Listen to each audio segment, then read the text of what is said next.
Podcast Metropolitano começando aqui diretamente da House Decor Show, que acontece na DW, na Semana de Design, a semana mais agitada, vibrante, efervescente do design no Brasil. Estamos também aqui na Expo Revestir, né, a House Decor e a Expo Revestir simultaneamente, fazendo essa sequência de episódios que marcam a estreia do podcast Metropolitano.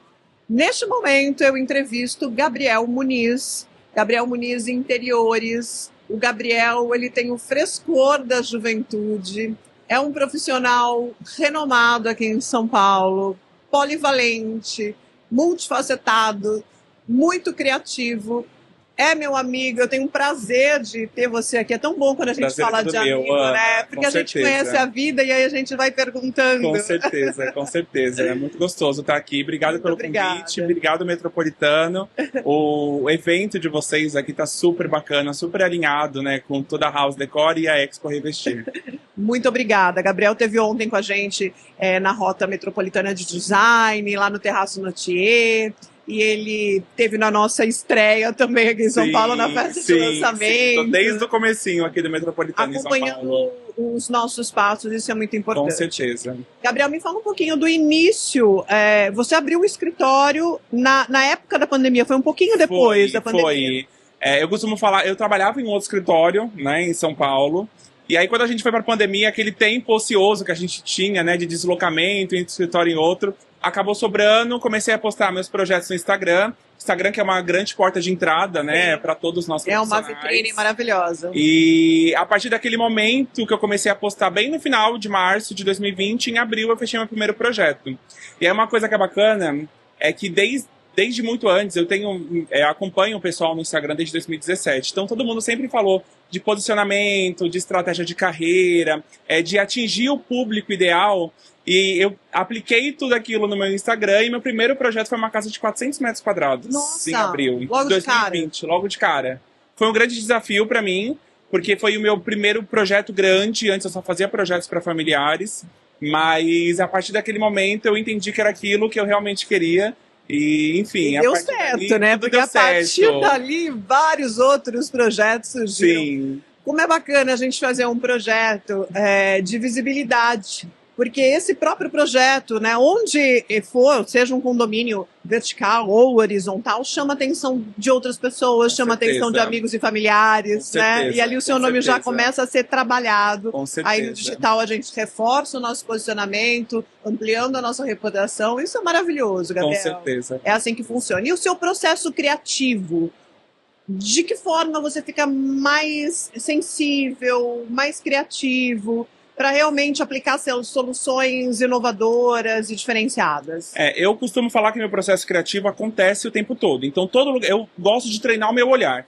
Todo lugar que eu vou, eu fico atento a todos os detalhes para entender o que está em alta, como que é feito o processo, enfim, daquela bancada, daquela marcenaria.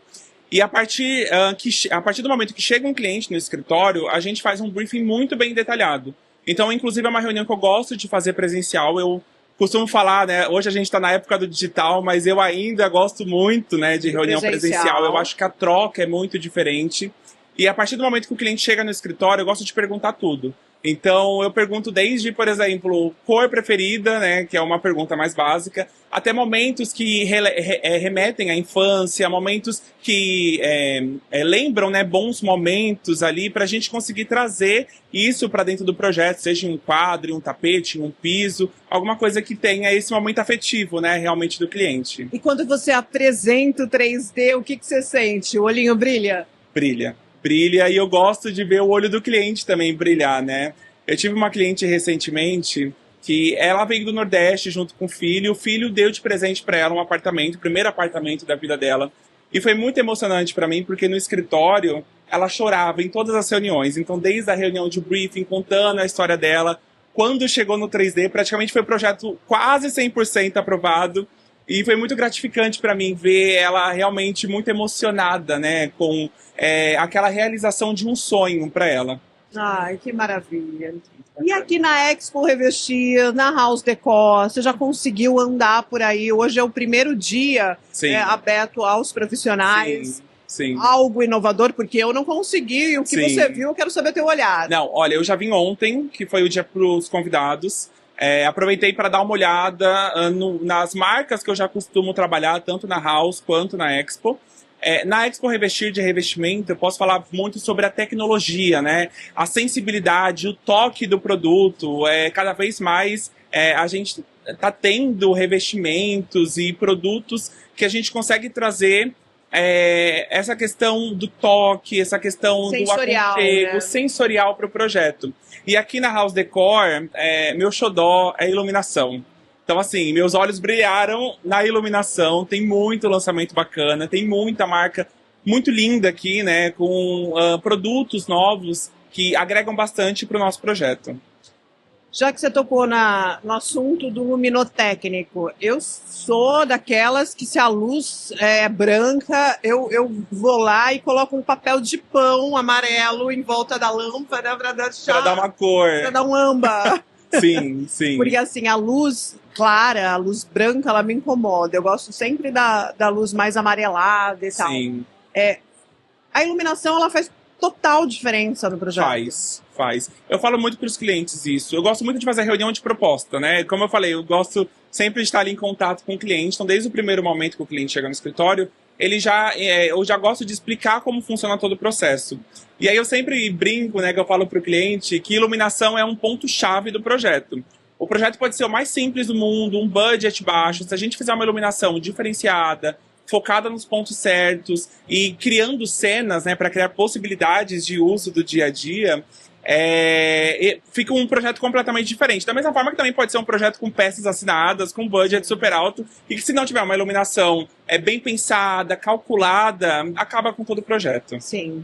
E aí sempre, obviamente, a iluminação 3000 Kelvin, sempre trabalhando com IRC acima de 90, né, que é o índice de reprodução de cor, para quem não sabe, que é a cor que mais se aproxima da iluminação do sol. Então a gente sempre tenta trazer isso para dentro do espaço, para justamente trazer esse aconchego, né, em toda a parte de iluminação. É maravilhoso, né? Sim. Essa aula, né? Você compartilhar esse conhecimento, porque a gente não sabe disso, tá? Sim. Eu sou leiga, Sim. então assim, eu ando com vocês para cima e para baixo, né? Me julgo até um pouco designer, arquiteta, por osmose, de estar ali pertinho e tal, mas algumas coisas muito básicas, como isso que você acabou de falar, eu não sei. Mas eu sei que realmente algumas interferências, elas prejudicam e tiram, às vezes, a nossa energia, baixando a qualidade de vida. Com certeza. A iluminação é uma delas. Com certeza. E aí esses objetos de afetivos que você procura colocar no projeto, quando você identifica que o cliente ele tem uma conexão emocional com aquilo. O cliente ele se surpreende, provavelmente, quando ele vê isso aplicado. Surpreende. Eu tive, inclusive, um exemplo recente que eu trabalhei com um porcelanato que remete um granilite, aqueles grânulos menores, e o cliente, na hora que viu, ele falou que remeteu muito à casa de infância dele no Peru, que é um cliente peruano. E assim, pra mim foi incrível, porque eu não imaginava, a gente não tinha conversado sobre isso na reunião de briefing, ele não tinha me aberto isso, apesar das perguntas, mas na reunião a gente acertou muito, então foi um piso que remeteu pra ele, né, muito essa questão da infância, muito bacana. Ah, maravilhoso. E me diz uma coisa, pro futuro, como é que você se vê daqui a 5 anos? Daqui a 5 anos, olha, eu me vejo fazendo uma casa cor, que eu falo que é um dos meus sonhos, né? Acredito que da maioria dos profissionais a gente tem muito essa expectativa de conseguir fazer uma casa cor no futuro. E eu imagino dando uma internacionalizada nos projetos, né? Eu já fiz projetos para fora do Brasil, para Angola, por exemplo, mas eu imagino dando mais esse passo, né? Então, procurando trabalhar em outros mercados também para entender novas culturas, né? Que é uma coisa também que eu gosto bastante. Sustentabilidade. Você aplica a sustentabilidade nos seus projetos? Com certeza. Inclusive, vir numa feira dessa e entender que aquele produto é sustentável, que a forma de produção daquele produto é sustentável, é uma coisa que agrega pra gente, né? A entender que aquilo a gente consegue utilizar no projeto com mais segurança também, né? Sim, sem dúvida.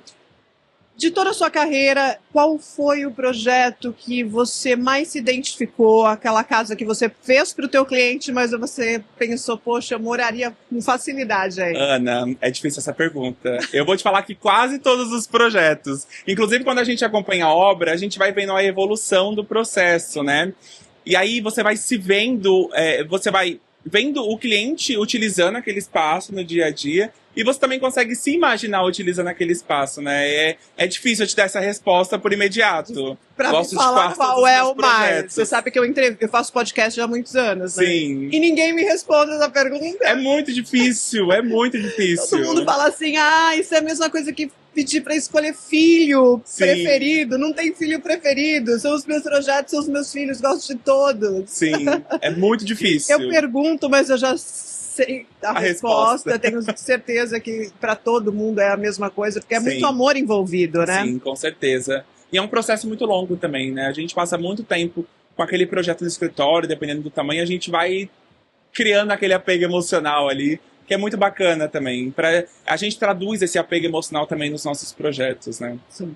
E qual foi o momento que você se recorda mais gratificante em que você falou assim, poxa, né, tudo que eu passei, né, a faculdade, estágio, até aqui, né, perrengue de obra que a gente sabe que tem, tudo valeu a pena. Qual foi o momento que mais te emocionou?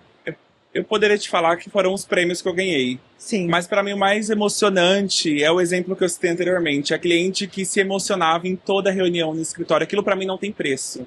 Sabe, entender e traduzir o sonho do cliente dentro do projeto dele, pra mim é incrível, assim, de verdade. Bonitinho, adorei. Gabriel Muniz, muito obrigada. Eu agradeço muito. Eu sei que você é muito, muito, muito presente, tanto na minha vida como no Metropolitano, sim, né? Sim. Nos meus desafios, nas minhas vitórias. Você sempre está comigo. Sim. Te agradeço demais. E para o Metropolitano ter um profissional como você é muito importante também. Volte sempre, a porta está sempre aberta para você. Muito obrigado, muito obrigado. Agradeço de verdade o Metropolitano por essa porta aberta. E, enfim, já falei para você.